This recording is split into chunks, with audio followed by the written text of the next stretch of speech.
Hello everyone.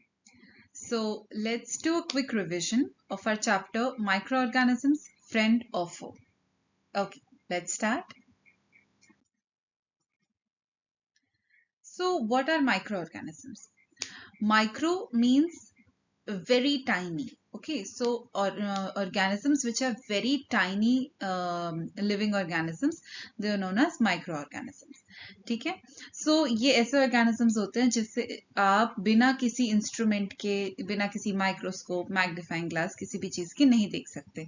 आप इसे अपनी नेकेड का मतलब है बिना किसी हेल्प के, आप इसे अपनी आंखों से नहीं देख सकते because they are so tiny. Okay, so it is seen with the help of a microscope, and they are found literally everywhere. Air, water, soil, आपकी चीजों के ऊपर. It's just not visible to you. ठीक है? Okay, and what are the examples of microorganisms? Bacteria, fungi, protozoa, algae, viruses. ये आपके examples हो गए. Let's move forward. ओके, सो अभी हमने एग्जाम्पल्स देखे. टाइप्स ऑफ माइक्रो ऑर्गेनिजम्स, हम इन्हें 5 मेजर ग्रुप्स में क्लासिफाई कर सकते हैं. That is bacteria, fungi, protozoa, algae and viruses. Right, bacteria आपके सिंगल सेल्ड ऑर्गेनिजम्स होते हैं. आपको जितने भी बैक्टीरियल डिजीजेस होती हैं वो सब बैक्टीरिया कॉज करता है. Right, then there is fungi. Fungi आपका इसमें आ जाता है ईस्ट एंड मशरूम्स. सो देखो, ईस्ट जो होता है वो ब्रेड, वाइन, ब्रूअरी, इन सब चीजों में काम आता है.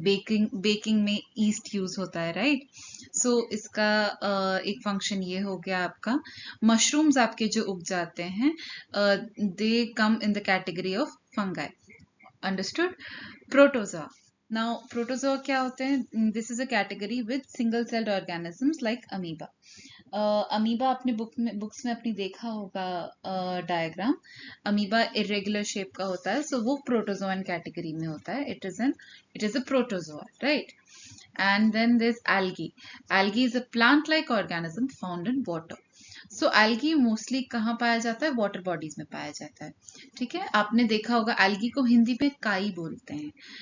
पॉन्ड वाटर हो गया, रॉक्स हो गए जो पानी के आसपास होते हैं, उसमें स्लिपरी सा ग्रीन ब्लूइश कलर का एल्गी जमा हो जाता है. That is your algae. ठीक है, then there's viruses. Viruses are active only inside host cell. So there's a very interesting thing to know about viruses. They are considered neither living nor dead. क्यों ऐसा बोलते हैं हम? क्योंकि बच्चा, viruses क्या होता है कि जब वो किसी होस्ट सेल पर एक्ट करते हैं, होस्ट सेल मतलब कि वो जिस पर अटैक कर रहे हैं, जिसके अंदर जा रहे हैं, वो होस्ट सेल होता है. ठीक है, जिसके ऊपर वायरस अटैक करता है that is their host cells या host body. All right, and virus क्या होता है कि जब तक वो बॉडी के बाहर है, होस्ट सेल के बाहर है, तब तक वो इनएक्टिव है, तब तक वो कोई एक्टिविटी शो नहीं करता. लेकिन जैसे ही वो किसी होस्ट सेल पर अटैक करता है या उसके अंदर एंटर कर जाता है तो वो एक्टिव हो जाता है और वो लिविंग लगता है. अंडरस्टूड. चलिए आगे बढ़ते हैं. Then there is where do they actually live. जैसा कि मैंने अभी पहले बोला that microorganisms are found everywhere, whether it's air, water or soil, whether it's inside plants and animals. There are some microorganisms which survive in extreme conditions as well. Extreme conditions मतलब कि whether it's extremely hot there or whether it's extremely cold. ठीक है, hot springs में बहुत गर्म होता है, और आपके स्नो कैप माउंटेन्स हो गए, आइस जो कि पोलर रीजन्स हो गए, डेजर्ट्स में, कहीं पे भी ऐसे माइक्रो ऑर्गेनिजम्स हर जगह हैं. ठीक है, so they can survive in harsh environments as well. Alright, okay, so now you will be thinking useful micro organisms, मतलब माइक्रो ऑर्गेनिजम्स यूजफुल भी हो सकते हैं. यस, बिल्कुल हो सकते हैं. सो कैसे हो सकते हैं? Let's see. इन जगहों पे जहाँ पे हमारी ये 3 जगहें हैं, वहां पे उन फील्ड्स में माइक्रो ऑर्गेनिजम्स का बहुत यूज है. इन फूड प्रोडक्शन, लैक्टोबैसिलस करके एक बैक्टीरिया होता है, lactobacillus.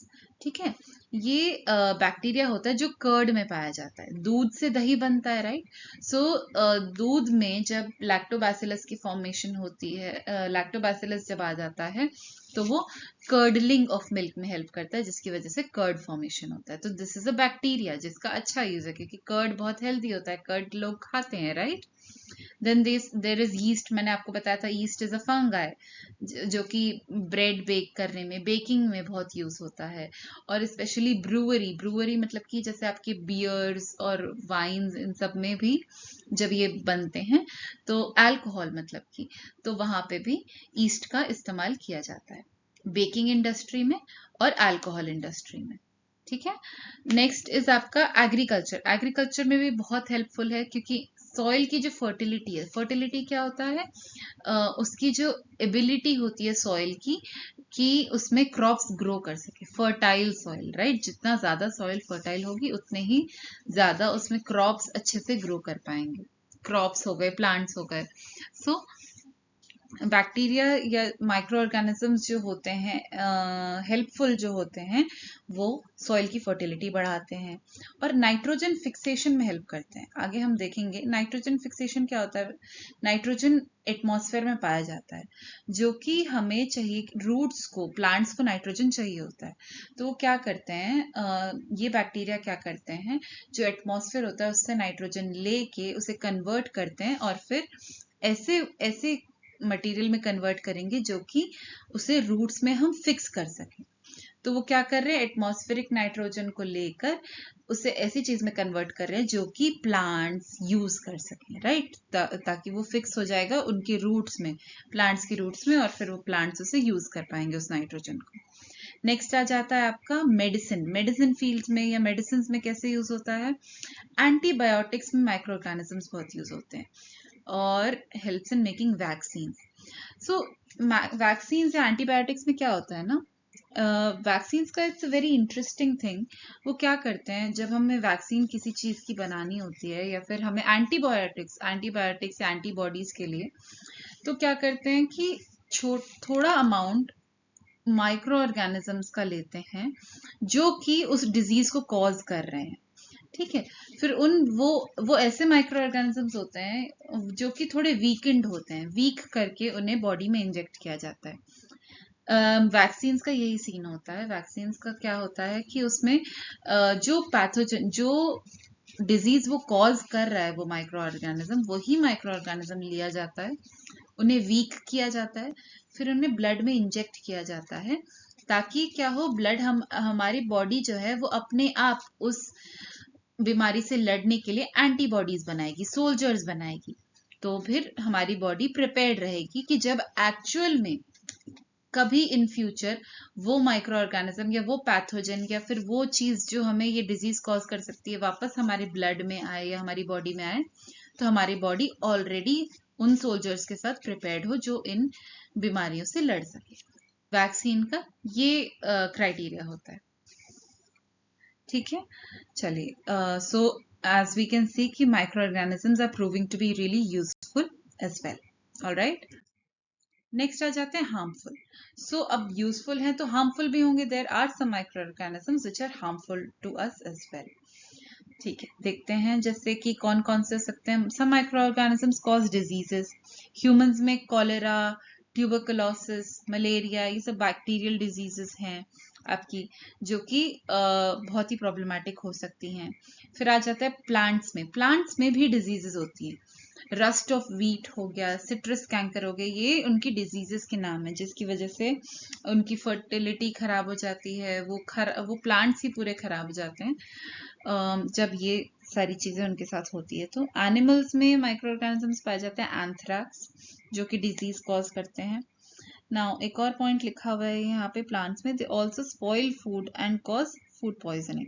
Okay, so micro organisms in general जब वो क्या करते हैं, जब फूड के आसपास आते हैं, अगर उन्हें हैबिटेबल एनवायरनमेंट मिला, उन्हें हॉट ह्यूमिडिटी वाला एनवायरनमेंट मिला उन्हें, तो फिर वो क्या करते हैं, वो ग्रो करना शुरू करते हैं और फिर वो फूड को सड़ा देते हैं और फूड पॉइजनिंग भी कॉज कर सकते हैं।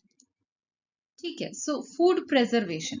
अभी हमने पढ़ा कि फूड भी खराब हो सकता है, तो हमें प्रिजर्व करना पड़ेगा। प्रिजर्व करना मतलब बचाना पड़ेगा फूड को, ताकि हम उसे लंबे समय तक यूज कर सकें। तो फूड प्रिजर्वेशन कैसे की जाती है, let's read. Microorganism spoil food. We use different methods to prevent this. हम या तो खाने को रेफ्रिजरेट करते हैं ताकि हम उसे बचा सकें स्पॉइल होने से, या तो फिर हम ड्राई करते हैं ना। ड्राइंग क्यों की जाती है? माइक्रो ऑर्गेनिजम्स को ना दो चीजें चाहिए होती ग्रो करने के लिए। एक तो थोड़ा सा हॉट वेदर होना चाहिए, हॉट एरिया होना चाहिए, टेम्परेचर थोड़ा हाई होना चाहिए, और वेट होना चाहिए, मॉइस्ट। मॉइस्चर की बहुत नीड होती है नहीं, इसीलिए अगर हम कोई भी फूड प्रोडक्ट को ड्राई कर देंगे, उसमें मॉइस्चर नहीं छोड़ेंगे, बिल्कुल भी वाटर कंटेंट ज्यादा नहीं छोड़ेंगे, तो फिर वो स्लो डाउन कर देगा प्रोसेस आपका किसका, स्पॉइलिंग ऑफ फूड का, या फिर माइक्रो ऑर्गेनिजम्स के अटैक करने के चांसेस का। ठीक है, next salting, sugaring, pasteurisation. Okay, so क्या होता है कि वो ये सारे मेथड्स हैं। बहुत सारा सॉल्ट डाल रहे हैं उनमें, या फिर जैसे पिकल हो गया, पिकलिंग करना, उसमें ऑयल डाल रहे हैं, सॉल्ट डाल रहे हैं, या फिर मुरब्बा, शुगरिंग मुरब्बे में होती है कि बहुत मीठा भी डलता है उनमें। तो ये सब चीजें क्या करती हैं, एक बैरियर क्रिएट कर देती हैं, जिसकी वजह से ऐसा इन्वायरमेंट ही नहीं बन पाता कि माइक्रो ऑर्गेनिज्म सस्टेन कर पाए, ग्रो कर पाए। ठीक है, now what are the examples? Milk is pasteurised to kill harmful bacteria. Understood? चलिए आगे देखते हैं। नाइट्रोजन साइकिल, जैसे मैंने बताया था कि नाइट्रोजन प्लांट ग्रोथ के लिए बहुत एसेंशियल होता है। कुछ बैक्टीरिया क्या करते हैं, जो एटमॉस्फेयर में नाइट्रोजन होता है उसे कन्वर्ट कर देते हैं ऐसे मॉलिक्यूल्स में, ऐसे फॉर्म में, जो कि प्लांट्स एक्चुअल में यूज कर पाए। So this process is called nitrogen fixation. Rhizobium bacteria is an example, is a very good example for that. कि वो क्या करते हैं, जो लेग्यूमिनस प्लांट्स होते हैं, जैसे कि आपका दालें हो गई, पीज हो गया, इन्हें लेग्यूमिनस प्लांट्स बोलते हैं, लेग्यूम्स बोलते हैं। इनकी रूट नोड्यूल्स, रूट में नोड्यूल्स होते हैं जहाँ पे ये पाए जाते हैं राइजोबियम बैक्टीरिया। वो क्या करते हैं, एटमॉस्फेयर के नाइट्रोजन को ला के फिक्स कर देते हैं रूट्स में in such a manner so that they are able to be used and taken up by the plant itself. Okay, let's move forward. Steps क्या क्या नाइट्रोजन साइकिल के? वही nitrogen fixation by bacteria, plant absorb that nitrogen, animals eat plants, and then decomposition returns nitrogen to the soil. So nitrogen जहां से भी pickup हुआ था वो वापस सॉइल पे आ गया है। ठीक है, now nitrogen returns to atmosphere. Okay, let's move forward. Yes. So now we are going to summarize our key concepts. क्या क्या अभी तक हमने पढ़ा इस वीडियो में? Microorganisms are microscopic living beings. Microscopic मतलब कि ऐसे living beings which can only be viewed through some help, whether it's from microscope, magnifying glasses, or any other instrument which would help us. Magnifying glasses से वैसे आप microorganisms, I'm not sure इतना clearly देख सकते हैं, because microscope is more apt in this situation, magnifying glass नहीं। Alright, now they can be useful and harmful. हाँ, हमने दोनों चीजें पढ़ी, हमने यूजेस भी देखे, हमने हार्म्स भी देखे, राइट? और एप्लीकेशंस क्या क्या है? एप्लीकेशन मतलब कि कहाँ पे ये माइक्रो ऑर्गेनिजम्स काम आते हैं, फूड इंडस्ट्री में, मेडिसिन में, एग्रीकल्चर में। Now there are some disease causing pathogens, microorganisms as well, जो कि humans, animals और plants में chaos create करते हैं, right? And nitrogen cycle में क्या role है microorganisms का और क्यों वो important है, वो भी हमने जाना. That nitrogen cycle maintains a balance in nature. All right? So I think we are done with this video. We are done with this chapter. Quick revision हमने कर लिया है. I hope you liked the video. Thank you so much for watching it. Please subscribe to our channel for more such content. Thank you.